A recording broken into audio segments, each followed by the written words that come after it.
So, if you have been on the internet for quite a while, I'm pretty sure you are really aware of the fact that AI is anywhere. Checking your email, AI to enhance your experience. Go on to any social media and whoops, nope, there's an AI generated post with probably an AI generated user speaking to themselves. Go into freaking YouTube and there's actually AI generated thumbnails with AI generated scripts, with AI generated images and AI generated music. This one is real and I still struggle to understand the actual purpose for. Now, I don't want to be the one that adds more fire to the fire. But generally, I think I gotta get this out of my chest somehow. And this just pisses me off. And if you know me, you probably know that it's very hard to achieve. So that's how you know how serious I am with this. As serious as a video of mine can be, at least. Before that, I think I need to address something first. I already can see it in my comments. Yuki, do you believe that AI can be helpful? And my answer to that will most likely be kind of, maybe on paper.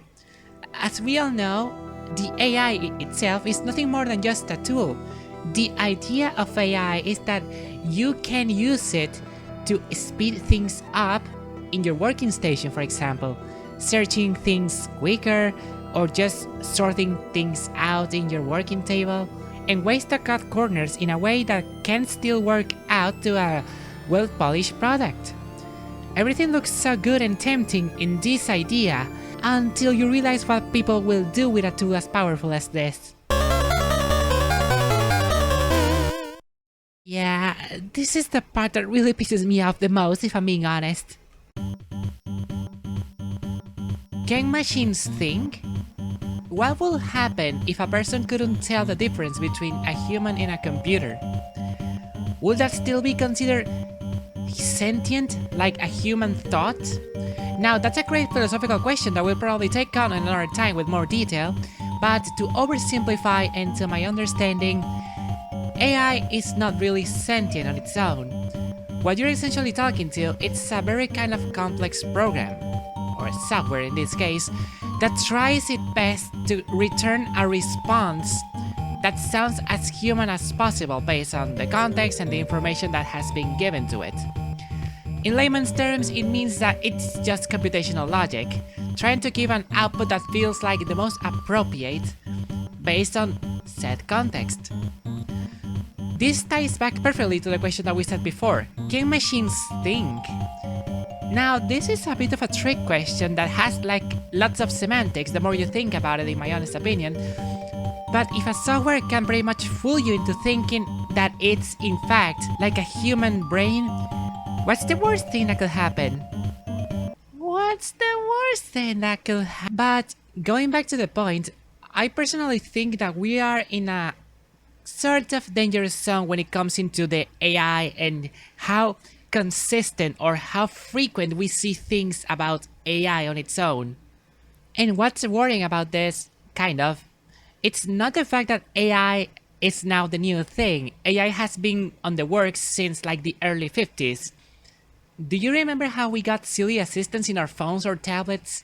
Voice recognition technology, like that was the new thing, the new accessibility option that anyone could use. It was an option. You could enable them, disable them, you could just use it whenever you wanted to. You could decide to maybe use this feature. You could decide that maybe, okay, well, I don't want to use this specific function of my phone, of my computer, of my everything. And you could do that and it was completely fine. And no one was pushing you to actually go that far to enable every single feature or try it because you need to try it. Try the AI. You need to try this tool, please. I beg of you, or our investors are going to go away. Look at this AI review. Look at this AI chatbot. Give me your money and use it, please. I beg of you. Oh my god, what am I talking about? Now, I'm pretty sure that some of you may be asking, wait, Yuki, have you ever used AI for something? And the truth is, I have actually. Wait, don't go. I can explain actually. This one was like a year ago because I really wanted to test what I could really do. I was doing my thesis investigation with some friends, and I was like, "Oh, okay, yeah, we need to search for this since this is important." And one of them suggested, "Hey, let's use AI to help us in this one." And I said, "You know what? Fine, you win. Let's see if this is so good as anyone says." And I asked, "Who has talked about X?" And the AI said, "These authors have talked about X." And for 1 second, all my prayers were answered. I could finish my thesis in the quickest time imaginable without any stress. Until my brain said, "Wait, is this actually true?" So I went out of my way to manually search every single author that was listed and the books they released, and that's when I realized that AI lied to me. It wasn't quoting right anything related to what I was looking for. So at the end of the day, I had to just fact check every single thing that it gave to me, which was very time consuming. I'll admit that at least it gave me some kind of idea of where to search, but it didn't really do any favors to what I was initially looking for. It was around this time that I remember something that a teacher told me months prior. And it goes a bit like this. AI is a tool. And I know that even if I say no, you will still use it. But what I beg of you is that you put effort onto it. Your input is way more valuable than the AI itself. This is what actually struck out for me the most.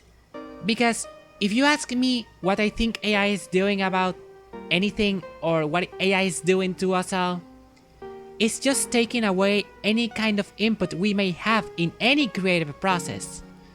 Our ideas and our inputs are quote-unquote wrong, and they, the companies, want us to believe that. If we let the AI do it, it all will be just better because it's new. It will replace us and we don't have to do anything. Of course, there is an argument to be made about AI and the good things that it can do, and it can actually work to make things easier or quicker. But the way we are being shoved AI as our replacement, it's a thing that kind of gets on my nerves. And even though it may have some value, I just don't feel the motivation to actually use it because the simple thought of it, it's just wrong to me. Do you remember 15.ai? That tool that was just a fancy TTS that made you believe that your favorite characters were saying silly stuff? Well, that was kind of obvious that it was just an AI tool. You could feel the imperfection of it. The raspy voice lines, the unnatural pronunciations. It was silly for quite a while, I'll admit, but it quickly lost its novelty when it started to get better. Because to my perspective, it just feels soulless. And many things that come from AI feel that way to me, or even worse. With the high amount of use it's getting in the last couple of years, which I don't really think it's ever going to stop. Sadly. Listen, I may be alone in this, probably, but I was always someone that tried their best in absolutely everything. Although, it's also not that true. There was also a time in which, when I was at school, when things didn't go as planned, I just gave up. Why would I ever do that if I was so bad at it? This thought persisted throughout so many years. I just kept thinking, why draw anything? What if I'm not as good as anyone else? Someone else should do it. Or even things like, why should I even try voice training? That may be silly looking back on it, but that was true. And many other thoughts that were like this, but also because school kinda sucks. That is a topic for another day. And whenever I see AI, I just feel like we're taking so many things for granted.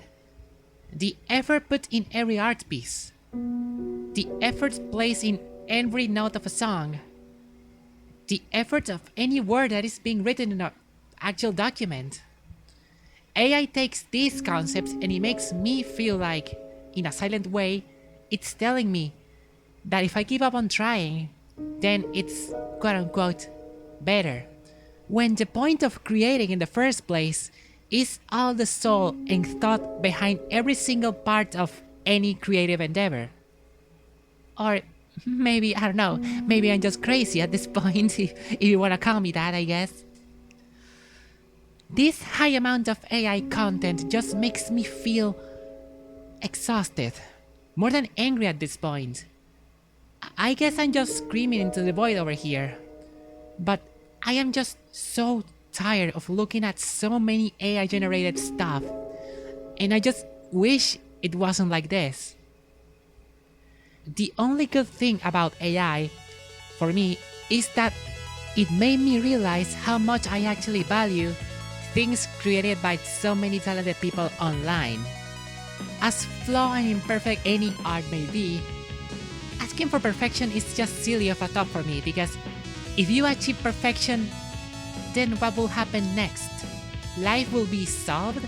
No one should just do their own thing and just stick to what's quote-unquote normal or the perfect formula?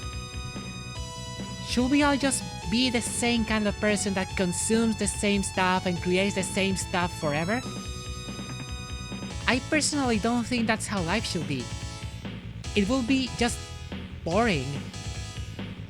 I grew up in the old internet, and what I do miss the most about that era is that people care so much about the little details, even if those things made in Flash were so imperfect, you know? Stickpage.com was one of my favorite websites ever, taking the concept of just stickman animation and doing their own twist in the formula. The game's animations, Henry Stickmin is one of my favorites because of this. My introduction to shoot 'em ups wasn't really an arcade game on its own, but a Flash version of Raiden 2 that was so imperfect and badly made that it made my ears explode because the audio was so badly mixed. And all those newground animations that were so popular back in the day, these days look so silly and choppy, but they were just still made with so much heart and passion that I can't help but smile every time I come back to them. And the list goes on. YTPs, Gary Small animations, MLP fan projects, I hate you Hasbro, and even something like exclusive to this continent that was called Loquendo City, which I guess I could explain one day. And even nowadays, there are so many talented creators doing independent series that, even if some of them aren't perfect or flawless, I love them because I feel that the people behind them care. I may be probably silly for this, but all of these things can inspire anyone to try their best to create something. Nowadays, the sole act of creating or trying to create things becomes way harder because we think that everything we see needs to achieve mathematical precision or any kind of perfection, which social media doesn't really help much, but trying is better than not doing anything at all. You gotta believe me, this channel just started because I just wanted to get better with my own voice, and this was my compromise with voice training, and also trying to get better composing songs. Even though I'm slower a bit nowadays, I still have fun. So, what will my lesson to all of this be? Is there any solution to what I just described as the problem? If anything at all? Well, I just want every single one of you that is watching to stay creative.